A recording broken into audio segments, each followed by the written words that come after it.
सती माता ने देखा तो अपना तो सम्मान नहीं सोचा, किंतु अपने पति के अपमान को जब देखा तो बहुत कष्टित हुई। और सती माता ने उस कष्ट में अपने पति के सम्मान के लिए अपने पिता का त्याग कर दिया। बैठ गई आसन लगा करके और क्या कहा, सुनहु सभासद सकल मुनीरा,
और कहने लगी, सुनहु सभासद सकल मुनीरा।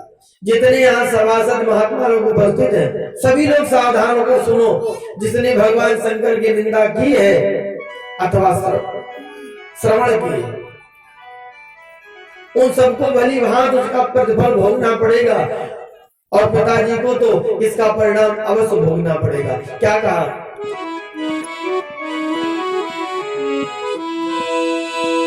दिग्गजो दिशाओ महिदेवो हे गगन सूर साक्षी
क्या कि पिता के अन्याय के कारण पति के अपमान को देकर के सती ने अपने देह का त्याग किया।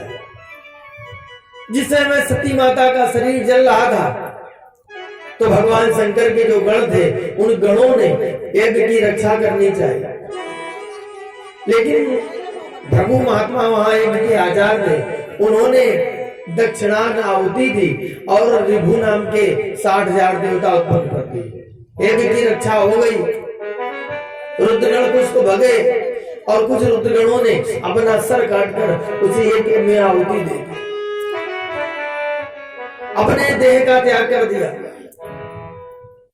आज ये सब रुद्रगण वहां से चले गए। सती माता का शरीर जब जल रहा था श्रोताओं, तो सती माता एक वरदान मांग रही थी। सती मरत हरिसन बरु मांगा,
सती मरत इसके कारण सती माता राजा हिमांचल के यहाँ, माता मैना के यहाँ बेटी के रूप में जन्मी। जननी पार्वती तनुबाई, पार्वती के रूप में इनका जन्म हुआ।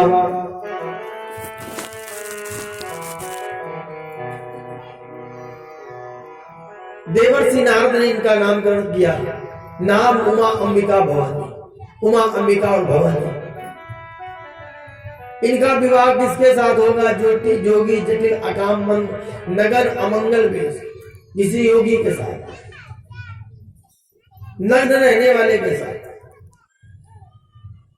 और ऐसे लक्षण मुझे भगवान शंकर में दिखाई पड़ते हैं। लेकिन भगवान शंकर जब से सती माता ने देह त्याग किया है, तब से परम विरागी हो गए। अगर भगवान शंकर से विवाह हो जाए तो जो दोष है वो भी गुण में बदल जाएगा। उसके लिए करना क्या पड़ेगा? उसके लिए आपकी बेटी को तपस्या करनी पड़ेगी। जो तप करई कुंवारी तुम्हारी, तो भावी मेट सकई त्रिपुरारी। अगर आपकी बेटी तपस्या करे और भगवान शंकर पति के रूप में मिल जाए, तो ये दोष खत्म हो जाए। भाभी भी भगवान शंकर मेट दिया करते हैं, भाभी मेट सकई त्रिपुरारी। पार्वती जी ने कैलाश पर्वत पर घनघोर तपस्या करी और पति के रूप में भगवान शंकर को प्राप्त किया। ये भागवत जी में विवाह की संक्षिप्त कथा थी। इस कथा को सुनने का फल बताया।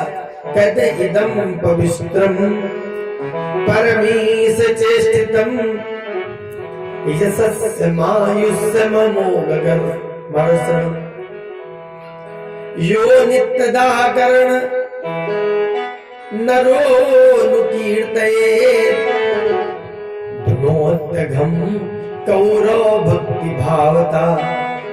तो उसके पाप धुन जाते हैं, नष्ट हो जाते हैं। अभी तक आप लोगों ने मनु जी की बेटियों के वंश का वर्णन सुना। आगे महाराज मनु जी के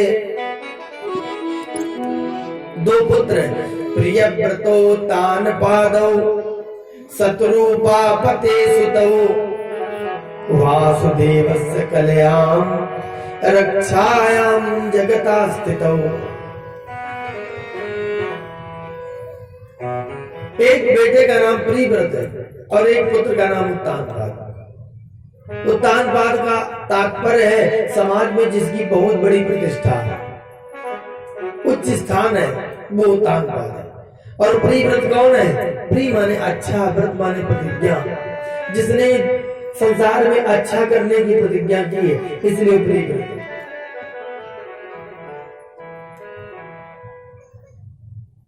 बड़े बेटे का नाम उत्तान पाद और छोटा बेटा प्रिय व्रत है।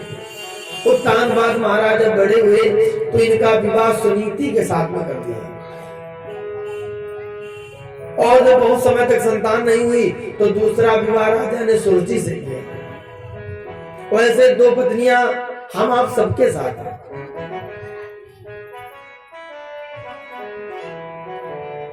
कुछ लोग नीति का कार्य करते हैं, नीति पर चलते हैं, और कुछ लोग रुचि मनमाना करते हैं जो अच्छा लगता है। तो कारण नीति का अच्छा होता है, जो नीति संगत हो, न्याय संगत हो, वो कार्य करना चाहिए। रुचि का परिणाम नष्ट होता है और सुनीति का कार्य स्थायी है।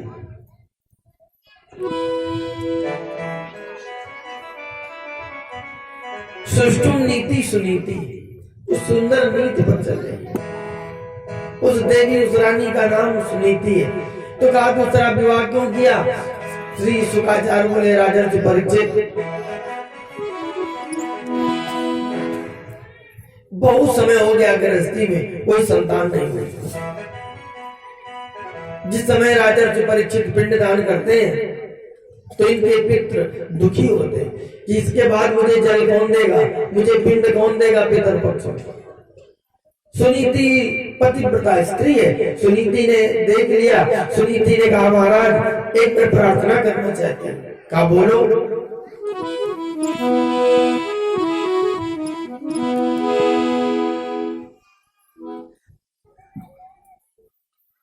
कि अब तक है हुई संतान नहीं और दुनिया सब हंसी उड़ाती है।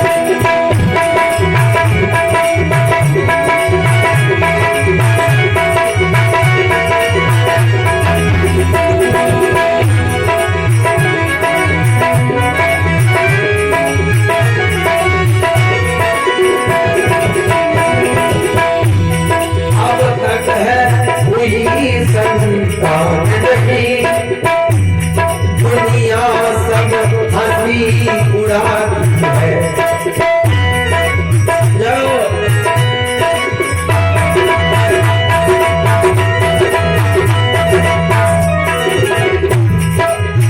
और स्वामी भी निबल कहाते हो, दासी भी बाज कहाती है।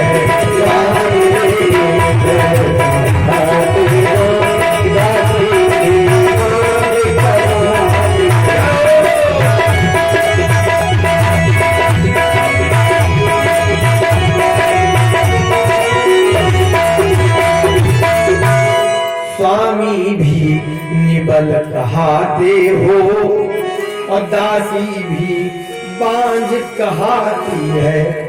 राजा ने कहा देवी तुम्हें मालूम नहीं है, काहू न को सुख दुख कर दाता, निज कृत कर्म भोग सब भ्राता। सुरेश भाई, क्या पुत्र सुख देते हैं? किसी के पुत्र नहीं है तो पुत्र के लिए दुखी, ध्यान देना जरा। और किसी के पुत्र तो हैं लेकिन पुत्रों के व्यवहार से दुखी है। कोई पुत्र से दुखी है और कोई पुत्र को